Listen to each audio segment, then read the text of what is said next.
لا الہ الا اللہ محمد رسول اللہ۔ نماز عید سے پہلے قربانی کا حکم کیا عید کی نماز سے پہلے قربانی جائز ہے؟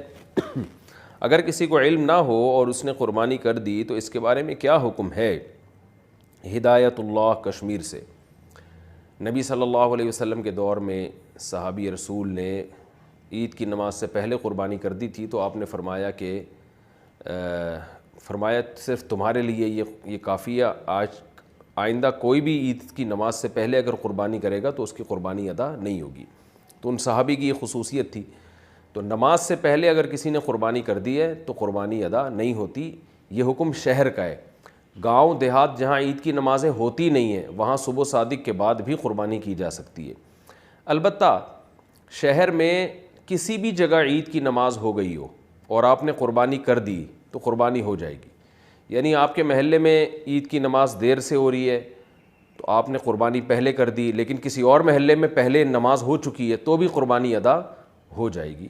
تو اس لیے عید کی نماز تو شہروں میں بعض جگہوں پہ بہت جلدی ہو جاتی ہے، تو آپ تحقیق کر لیں، اگر کسی نے عید کی نماز یعنی پورے شہر میں کہیں نماز ہو چکی تھی اس کے بعد قربانی کی ہے تو بھی قربانی ادا ہو گئی ہے اس کی۔ اچھا، اس میں علم ہو یا نہ ہو اس سے کوئی فرق نہیں پڑتا، جہالت کوئی شرعی عذر نہیں ہے۔ اگر کسی کو مسئلے کا علم نہیں تھا اور اس نے نماز سے پہلے قربانی کر دی تو بھی قربانی نہیں ہوگی۔ دوسری جگہ جلدی نماز پڑھ کر نماز سے پہلے قربانی کرنا۔ ہمارے گاؤں میں عید کی نماز 9 بجے کے بعد ہوتی ہے اور قریب شہر میں 7 بجے ہو جاتی ہے۔ ہماری فیملی کی مشترکہ قربانی ہے بڑے جانور میں۔ کیا میں شہر میں عید کی نماز ادا کر کے باقی حصے داروں سے اجازت لے کر گاؤں کی عید کی نماز ادا ہونے سے پہلے آ کر قربانی کر سکتا ہوں؟ سعید احمد چیچا وطنی سے۔ نہیں کر سکتے۔ پہلی بات تو یہ کہ گاؤں میں عید کی نماز ہوتی نہیں ہے شرعاً، جو چھوٹے چھوٹے گاؤں ہوتے ہیں نا، کیونکہ نبی صلی اللہ علیہ وسلم کے دور میں جمعہ اور عید کی نماز شہر میں ہوا کرتی تھی۔ کوئی ہمیں صحیح حدیث ایسی نہیں ملتی کہ کسی دیہات میں نبی کے دور میں عید کی نماز ادا ہوئی ہو، بلکہ یہ ہمیں ملتا ہے کہ جمعے کی نماز اور عید وغیرہ پڑھنے کے لیے گاؤں میں لوگ شہر میں آیا کرتے تھے۔ مدینہ منورہ میں آپ صلی اللہ علیہ وسلم کی اقتداء میں نماز پڑھا کرتے تھے اور باریاں لگتی تھی کہ عوالی مدینہ سے، جو مدینہ کے اطراف سے لوگ آیا کرتے تھے۔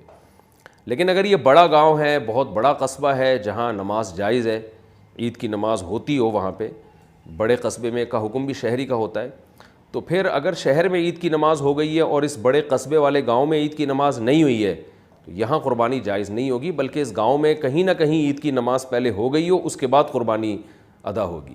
تو اس لیے آپ شہر میں نماز جلدی ہو گئی اور آپ جلدی جلدی نماز پڑھ کے گاؤں میں آ کے یہاں ہونے سے عید کی نماز ہونے سے پہلے ہی اگر آپ قربانی کر دیں گے تو قربانی آپ کی یہ جو آپ کے حصے دار ہیں ان کی قربانی نہیں ہوگی، اور ظاہر ہے ایک گائے میں ایک آدمی کی بھی قربانی نہ ہو تو پھر کسی کی بھی قربانی نہیں ہوتی۔ لیکن میں نے پہلے بتا دیا کہ یہ وہ گاؤں ہو جو بڑا قصبہ ہو جس میں جمعے کی نماز اور عید کی نماز جائز ہو۔ اگر یہ چھوٹی سی کوئی شہر سے بہت دور کوئی چھوٹی سی آبادی ہے اور گاؤں ہے، یعنی اس میں کوئی شہر کے لوازمات ہیں ہی نہیں اس میں، تو پھر یہاں قربانی جائز ہے، کیونکہ گاؤں میں عید کی نماز ہوتی نہیں ہے۔ تو گاؤں اور دیہات کے رہنے والے لوگوں کے لیے صبح صادق کے بعد بھی بقرعید والے دن قربانی جائز ہوتی ہے، یعنی فجر کا ٹائم داخل ہو جائے تو وہ قربانی کر سکتے ہیں۔